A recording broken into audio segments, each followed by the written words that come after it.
ஜப்பானின் மேற்கு கடலோர பகுதியில் அமைந்திருக்கும் மத்திய கடற்கரை பிராந்தியமான இஷிகவாவை மையமாக கொண்டு 7.6 அளவுள்ள நிலநடுக்கம் ஏற்பட்டுள்ளது. இந்த பகுதியில் உள்ள அனைத்து மக்களும் உடனடியாக வெளியேற வேண்டும் என்று NHK என்ற ஜப்பானினுடைய அரச ஊடகம் தெரிவித்திருந்தது. ஜப்பானின் நோட்டோ பகுதியின் கடற்கரை பகுதியில் உள்ள மக்களை மிக உயரமான பகுதிகளுக்கு உடனடியாக செல்லுமாறும் இஷிகவா அதிகாரிகள் அறிவுறுத்தியுள்ளார்கள். 5 மீட்டர் சுமார் 16 அடி உயரமுள்ள அலைகள் நோட்டோ பகுதியை நோக்கி வந்துள்ளதாக ஜப்பானினுடைய அரச ஊடகம் அறிவிக்கிறது.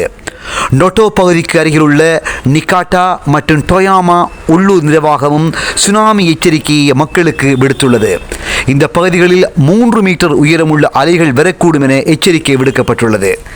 காலி செய்யுங்கள் என்பதாகவும் ஜப்பானினுடைய அரசு தொலைக்காட்சியில் பெரிய வடிவில் தோன்றி மக்களை உயரமான பகுதிகளுக்கு செல்லுமாறும் எச்சரிக்கைகள் விடுக்கப்பட்டுள்ளன. ஜப்பானின் மேற்கு கடலோர பகுதியில் அமைந்திருக்கும் இஷிகவா, நிகாட்டா மற்றும் டொயாமா நகோரோனா ஆகிய பகுதிகளில் மீண்டும் நிலநடுக்கம் ஏற்பட வாய்ப்பிருப்பதாக புதிய எச்சரிக்கை விடுக்கப்பட்டுள்ளது. அங்கு சுனாமி எச்சரிக்கையும் விடுக்கப்பட்டிருக்கின்றது.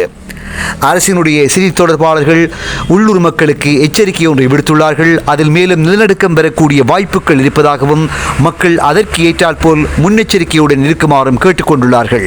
உள்ளூர் நேரப்படி மாலைக்கு பிறகு கடந்த 5 மணி நேரத்தில் மத்திய ஜப்பானின் இந்த பகுதிகளில் 50 முறை நிலநடுக்கம் ஏற்பட்டுள்ளது.